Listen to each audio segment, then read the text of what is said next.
Making a product listing that sells is hard work. First, you have to make the product, take some great pictures, figure out your pricing, and then you have to promote it.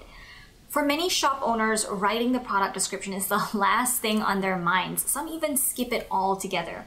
But you know this is important, otherwise you wouldn't be watching this video.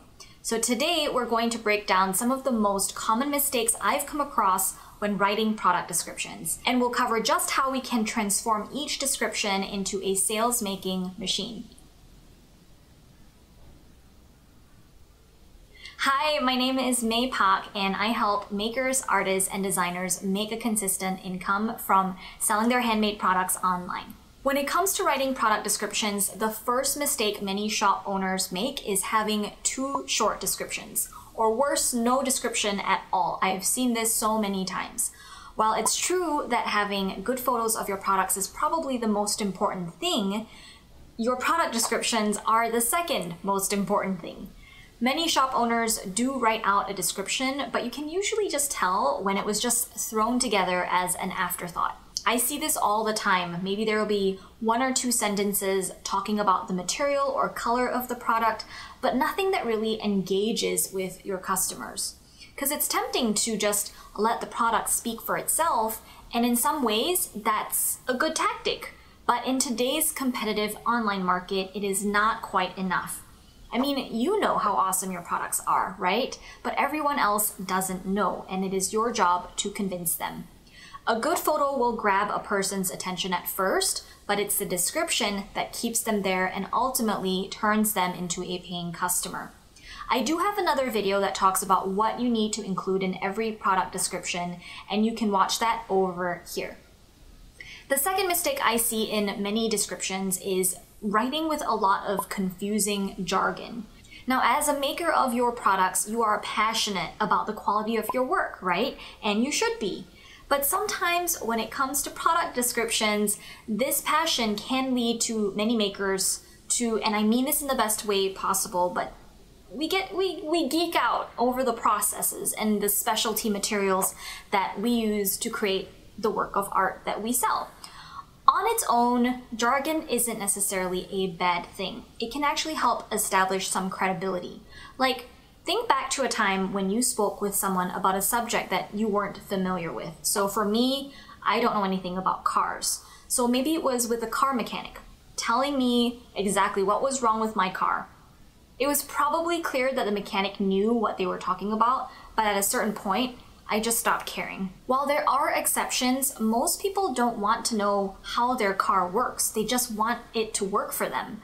So while jargon isn't necessarily bad, if you use it too much, you do run the risk of alienating people who aren't as familiar with the technology or the production process of the products you make.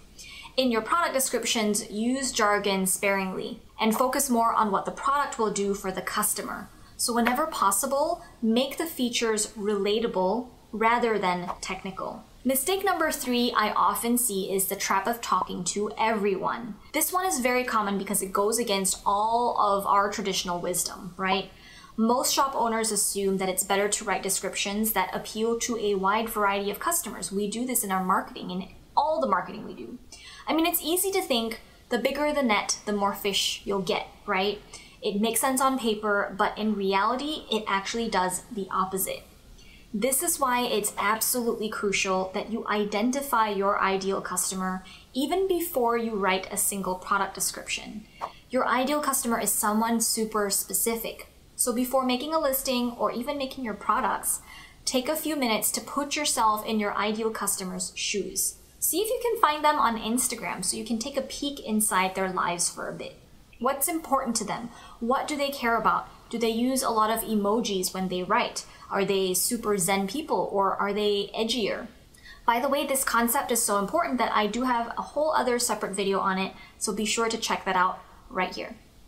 Now, when you're trying to write to appeal to as many people as possible, you run the risk of sounding generic, and generic sounds boring.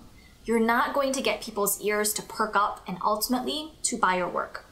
When you know exactly who you're selling to, you can make the description relatable to their exact situation. You don't just want to tell a story, you want to tell their story. Do that and you will have a customer for life. The next common mistake is writing product descriptions as huge walls of text.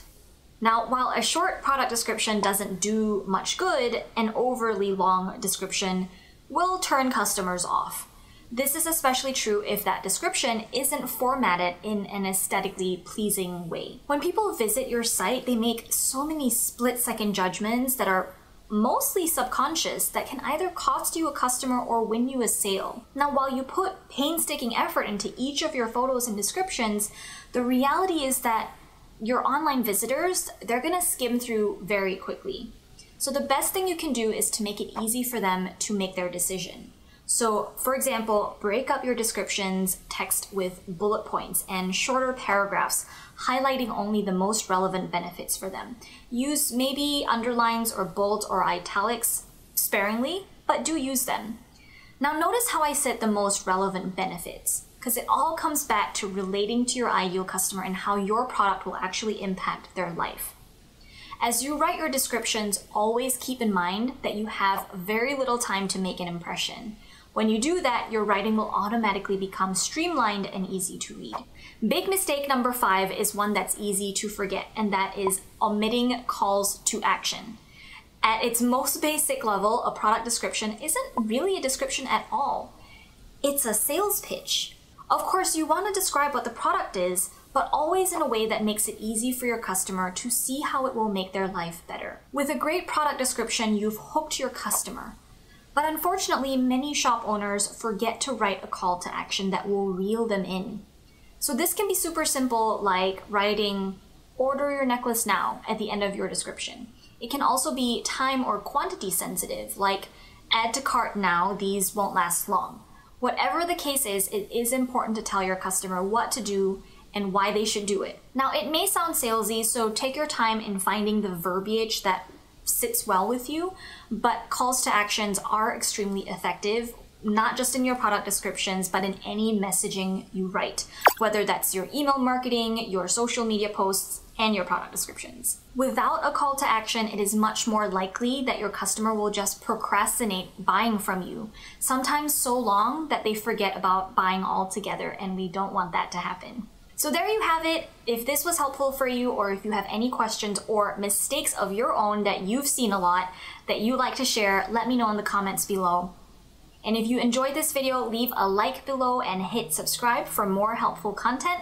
Thanks so much for watching, and be sure to check out this next video as well for more tips on how you can take your handmade business to the next level.